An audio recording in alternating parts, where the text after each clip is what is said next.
Good evening, folks. I'm Mark Saxon. This is Back to the Drawing Board. Thanks for joining me. Happy Friday. Some exciting shit going on this weekend. The start of the playoffs. Right now, Indiana, Notre Dame. Big game. I like I said last week, I see Notre Dame running away with it. They are at halftime right now, 17-3. Just the defense seems to be too much. The Indiana's defense isn't stopping Notre Dame's offense. I mean, they're just getting beat kind of in all sides of the ball here. Maybe they'll come back in the second half. They're not showing too much of a promising outcome now. Um, we'll see. We'll see. 17-3, the Fighting Irish. Uh, moving on this weekend, full of college football. SMU, Penn State. I'm sorry, but I think that front eight that front seven of Penn State's defense is going to be too much. Um, I don't think SMU has enough gas in the tank. I think Penn State takes it. Texas, Clemson. Clemson, I'm sorry, you don't even have a chance. That defense is going to clobber you. That offense is just going to make it even look more pretty.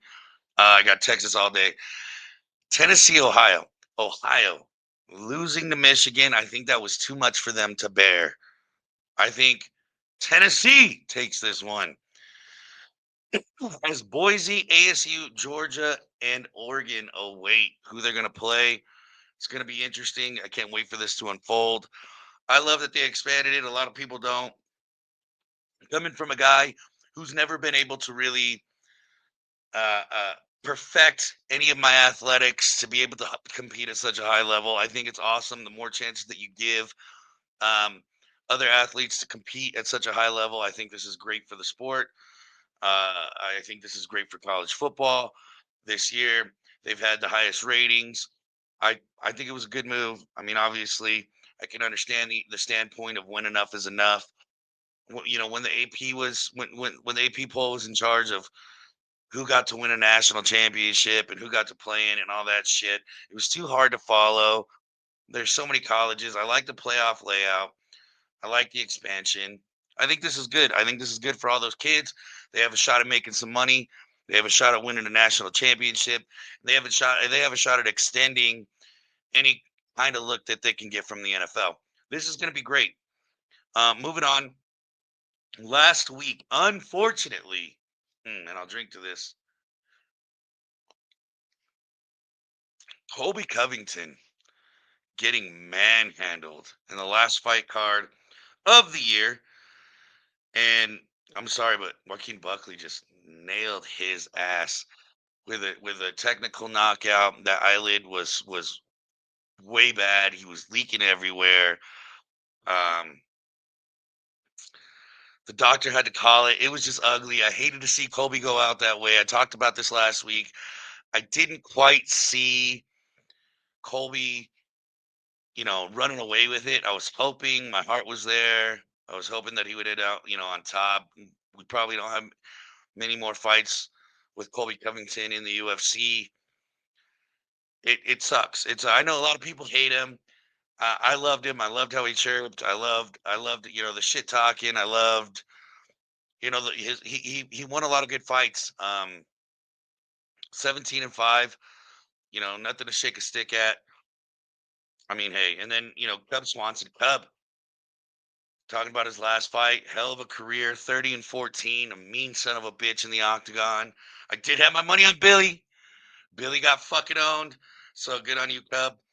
And the other one I want to talk about is Navo Sterling just beating the hell out of Tuco. I mean, it wasn't, yeah, it was a decision, a unanimous decision, but it wasn't close if you watch that fight. I mean, this wasn't a bad card to end the year on. Uh, I was you do some good knockouts or some good fights. I mean, Michael Johnson with his KO, that was ruthless. Congrats to Michael Johnson. And I can't wait to see what UFC has upcoming for us.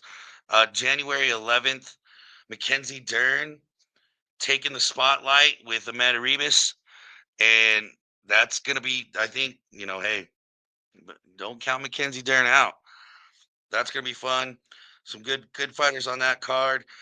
And something I kind of want to talk about. I'm a big Paddy the Baddy fan. We know he's gonna fight in the spring. He's inching closer to that belt shot. There is a night in London, March 22nd. I can't wait to see that. Duplessis, Strickland 2. Uh, I can't wait, dude. This year's gonna be a great year. Another great year for UFC. Dana White has a lot of great shit cooking. One of the most emerging sports that we have right now on this planet. I love UFC. Love what Dana's got to offer. Love what all those fighters have to offer. This is gonna be great. Can't wait. Moving on to the NFL. Last night, Chargers Broncos in an AFC bout, and the Chargers came out on top after trailing. I think they were trailing 23 to 10, 24 to 10, something like that, 21 to 10. They had that field goal, that weird field goal penalty at the end there, at the end of the first half. Chargers able to lock it down. They almost ended in very Chargery fashion. I did pick the Chargers to win that one.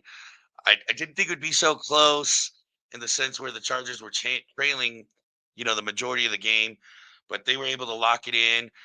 I think that's that Harbaugh coaching status. Something you fall into. You fall in line as a player, I think, and you kind of just go through the trenches where you're kind of built in these situations where Chargers teams, in the past weren't able to dig deep and be able to fight back. They've always been a second half team, but I think Harbaugh's adding something special. Um, so both teams need one win, and they can lock in the playoffs. And I mean, hey, they've got their opportunities. Next week, I think the Chargers, yeah, they got the Pats. That should be an easy go. The Broncos have the Bengals. Not such an easy opponent, but very much possible. And the last week, the Broncos have the Chiefs. So you're really kind of banking on the Bengals. Now, if you're the Dolphins, you want the Broncos to lose out. It's very possible. I think the Broncos are very much in the driver's seat. I think they can pull a win off of Cincy. I mean, Cincy's still on the hunt too, but I think they'll pull it off. I think you're going to have an AFC West heavy playoff showing, so it's going to be interesting. But that being said, I think the games that I would like to circle this week, first and foremost, tomorrow, Texans and Chiefs. I think that's going to be a big game.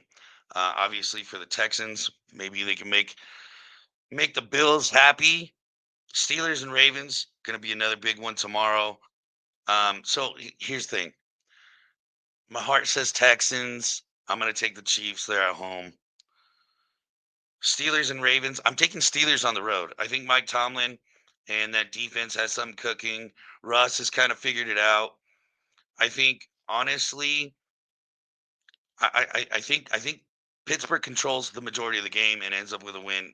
And it's going to probably be another Pittsburgh type game after dropping one to Philly.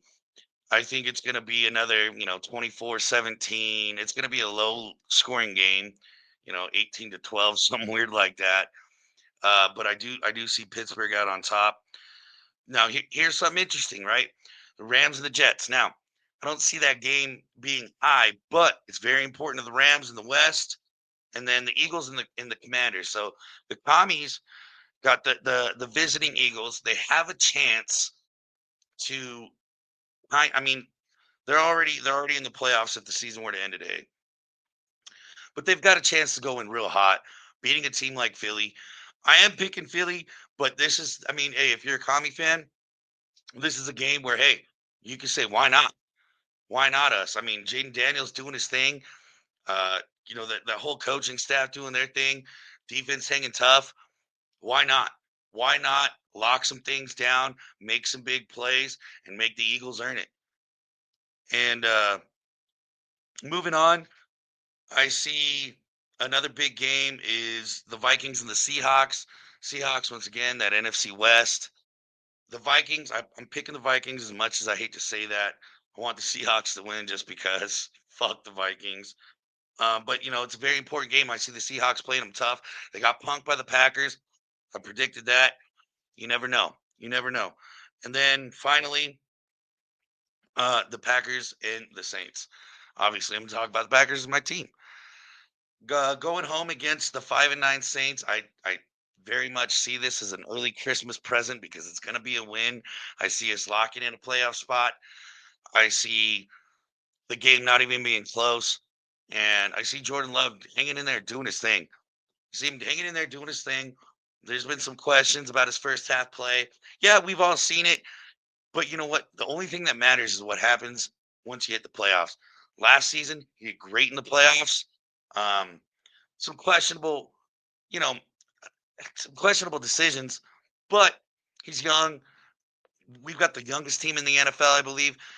I've got once again, we're in that driver's seat. Well, why not? Okay, we lost the North. Who cares? We've got the league to chase. Why not shock the world? I mean, everybody's already calling it Chiefs, Bills, E- Eagles, and Lions. I mean, this is the perfect time for teams like the Packers, the Commanders, even the Vikings, right? Or the Chargers, the Steelers. I mean, why not? These are the moments that make those teams, those pesky teams in the playoffs.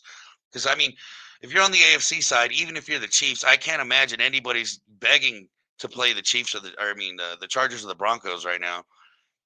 Bo Nix is on one, Sean Payton's on one. The Chargers, Harbaugh, Herbert, that defense. I mean, they've allowed the fewest amount of points in a game as an average. You got the Packers, who could play you tough no matter what. We've only lost to the Lions twice, the Eagles, and the Vikings. Very, very good teams. I mean, those aren't teams. I mean, the Commanders. You can't just say, "Yep, just cross them off the schedule." We got this. These are teams that nobody's really going to be excited to play against. Where when you do get that bye, or hey, you're a higher seed. I mean, if you're the Seahawks right now and you have to play the Packers or the Commanders, it's like shit. This is what we get for winning the division. Or if you're the Rams, this is what we get for winning the division. The same with the Texans. On the AFC side, it's like, this is what we got. Hey, this is going to be a very, very different year in the playoffs. I think there's going to be more shock and awe. I don't see the Chiefs three-peating, as easy as everybody wants to say. I, I, I mean, the Bills, they've yet to prove that they can win in those big games.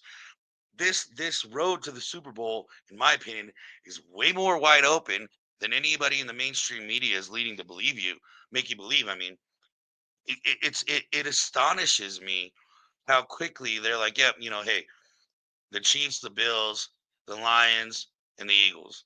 It's like, yeah, no, don't get me wrong, great teams, great ball clubs, getting it done in all aspects of the game. But I mean, the Chiefs, you're not really scared of that offense. You're not really scared of Patrick Mahomes, and I mean, their offense really isn't doing a whole hell of a lot. I mean, they're not really blowing anybody out of the water. The Eagles, yeah, I mean, hey, it's one of those things where if you can penetrate that line, shut down Saquon, and make Jalen go on the run and throw, hey, it's anybody's game. I mean, like once again with the Bills, and I love Josh Allen. I'm a huge Josh Allen fan. I wish him the best. But same thing with the Bills. I mean, you pressure them a little bit, you knock them off their game just a little bit. We've seen what happens in the past. With the Lions, as banged up as they are, as injured as they are, I mean, what it's kind of like the Steelers team in past years where it's like they blow their wad to get to the playoffs. What do you have left once you get there? And that's kind of where the Lions are. And it's going to be interesting to see who comes back and, the time off, who's going to come back healthy and how healthy. But I mean, hell, how many you got to lose before it's like, okay, hey, maybe not, man. Maybe the playoffs are too tall of an order. Yeah, they won the division. They beat the shit out of the league this year. It all matters in the playoffs, and it's proven time and time again where You have some of these teams that get hot at the right time, and all of a sudden they're playing the best ball in late January. So once again, I don't think it's cut out and easy as everybody wants you to believe. I don't see the Chiefs running away with it. Matter of fact, I wouldn't be surprised if they lost in a conference championship game or a divisional round.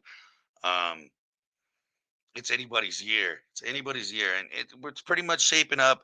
It's pretty much shaping up where we know who's going to be in the playoffs. Um, the AFC is pretty much done. I don't see the Dolphins or the Bengals making it. I don't see the Broncos losing out. I don't see the Chargers losing out. Indy, I'm sorry. Cincy, I'm sorry. I just don't see that. Baltimore, Denver, and Los Angeles are going to be the wild cards. On the other side, it's going to be the Commies, Green Bay, Minnesota. I mean, whoever wins the NFC West is going. It's tough. It's a tough year for a lot of those guys who have winning records, but if they're not going to be able to squeak in, once again, this is a very different year. Very different year. I'm excited to see how it unfolds. I think I think it's anybody's Super Bowl this year. Once again, I'm Mark Saxton. This is Back to the Drawing Board, and thanks again for joining me.